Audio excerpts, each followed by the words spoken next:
Hi friends, welcome back to Chaitu's blogs. Good morning అండి, ఎలా ఉన్నారు? ఇవాళ ఒక easy and quick tasty breakfast item ఒకటి చేసేసుకుందామండి అటుకులతో. Let's go for cooking. అటుకులతో బ్రేక్ఫాస్ట్ ఏంటో అనుకుంటున్నారా? పోహా అండి. ఇదొక మహారాష్ట్ర డిష్. మహారాష్ట్ర సైడ్ బాగా ఎక్కువ తింటారు. సో దానికి కావాల్సిన ఇంగ్రీడియంట్స్ ఫస్ట్లీ అటుకులు. ఇది డ్రై ఉందండి, దీన్ని మనం యాక్చువల్లీ నానబెట్టుకోవాలి, లేదు అంటే కడిగి పెట్టుకున్నా సరిపోతుంది. ఒకసారి ఉల్లిపాయ, పచ్చిమిరపకాయ, పసుపు, నిమ్మకాయ, పోపు దినుసులు, కరివేపాకు, పల్లీలు. ఇష్టం ఉన్న వాళ్ళు బంగాళదుంప కూడా యాడ్ చేసుకోవచ్చు అండి. బంగాళదుంప యాడ్ చేసుకుని కూడా చేసుకోవచ్చు పోహా. బంగాళదుంపలు బాగా సన్నగా తరిగి బాగా ఫ్రై చేసుకుని వేసుకుంటే కొంచెం టేస్టీగా ఉంటుంది ఎక్కువ. Let's go into process.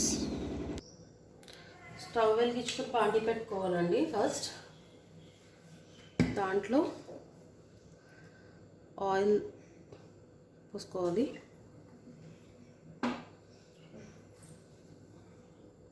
Oil heat ఎక్కింది. సో ఇప్పుడు ఫస్ట్ పల్లీలు ట్రాన్స్ఫర్ చేసుకుందాం.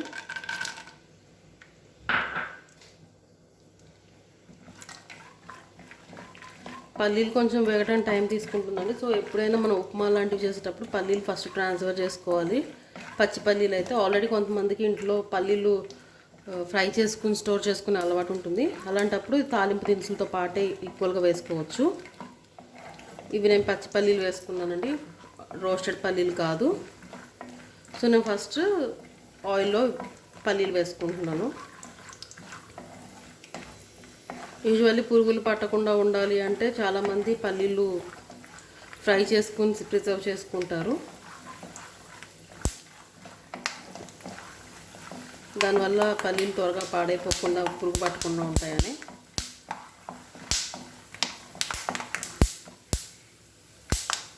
దీంట్లో ఇప్పుడు తాలింపు దినుసులు వేసుకుందామండి.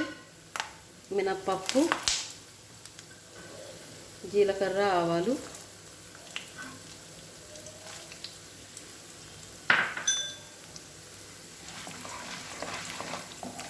ఇది రెడ్ కలర్ వచ్చే వరకు ఫ్రై చేసుకోవాలి. ఎందుకంటే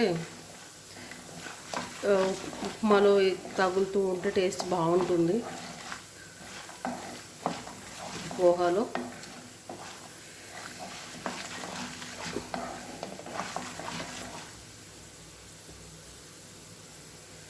కరివేపాకు,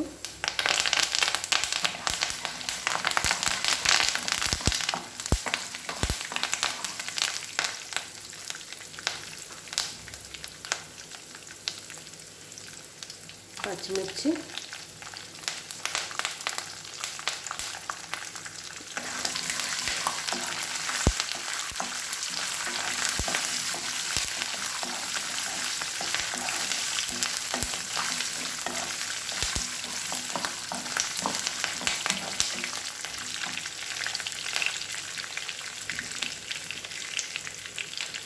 ఆనియన్స్ యాడ్ చేద్దామండి. ఇవన్నీ బాగా ఫ్రై చేసుకోవాలి.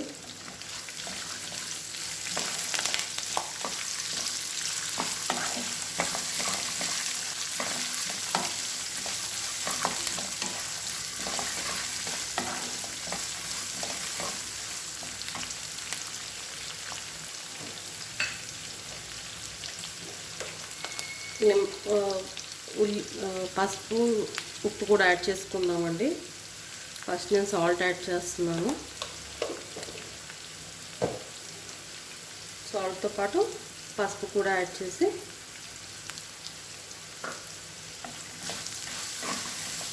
ఇది బాగా ఫ్రై అవ్వాలండి. ఆనియన్స్ ట్రాన్స్పరెంట్ కలర్లోకి రావాలి.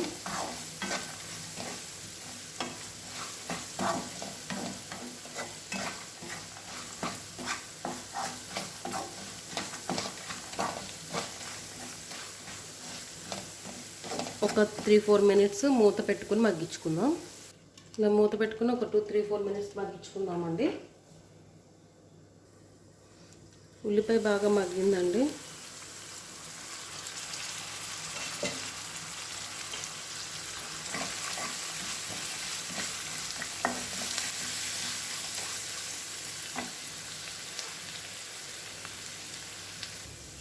ఇప్పుడు దీంట్లో మనం ఇలా నానబెట్టుకున్న పోహా, ఆల్రెడీ ఇందాక మీకు డ్రై పోహా చూపించాం కానీ దీన్ని వాటర్లో ఒక 2 times వాష్ చేశానండి.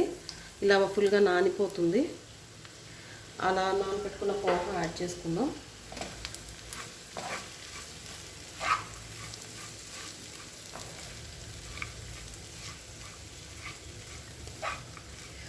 ఈ పోహాని మన ఆంధ్ర సైడ్ అయితే అటుకులు ఉప్మా అంటామండి.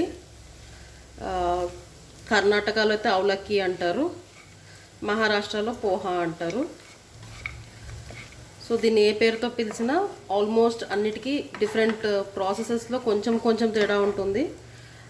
కర్ణాటక అండ్ తెలంగాణ సైడ్ అయితే దీంట్లో పల్లీల పొడి, పల్లీల కారం కూడా కలుపుతారు లాస్ట్లో.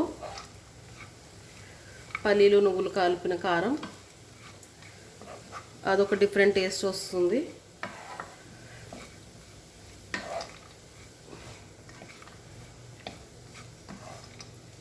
ఈవెన్గా కలిపేసుకున్నామండి అంతా. ఇప్పుడు దీనిలో పైనుంచి నిమ్మకాయ పిండుకొని కలిపేసుకుంటే మన పోహా రెడీ. నేను దీని మీద ఇప్పుడు నిమ్మకాయ స్క్వీజ్ చేసేస్తాను. నేను స్క్వీజర్ యూస్ చేసుకుంటున్నానండి. నిమ్మకాయ చేత్తో పిండితే చేదు వస్తుంది కదా.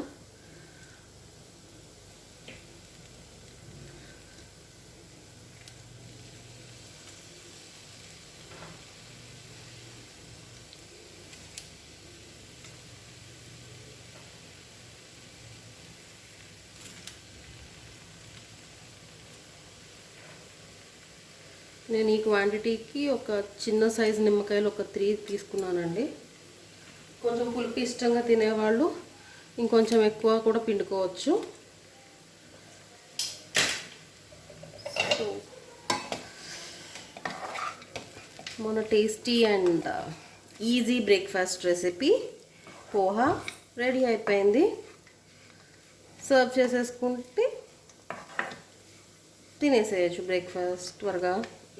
ఇది ఒక 10-15 minutes కూడా పట్టదండి ఫుల్ ప్రాసెస్ చేసుకోవటానికి. అటుకులు రెడీగా ఉంటాయి ఇంట్లో మనకి, మిగతా ప్రాసెస్ అంతా ఒక 10-15 minutes లోపల అయిపోతుంది ఫాస్ట్గా. ఇప్పుడు బ్రేక్ఫాస్ట్ లేదు ఇంట్లో రెడీగా అనుకుంటే ఇది ట్రై చేయండి. మీరు కూడా ఒకసారి ట్రై చేసి కామెంట్స్లో చెప్పండి ఎలా వచ్చింది అని. And like, share and subscribe to Chaitu's blogs.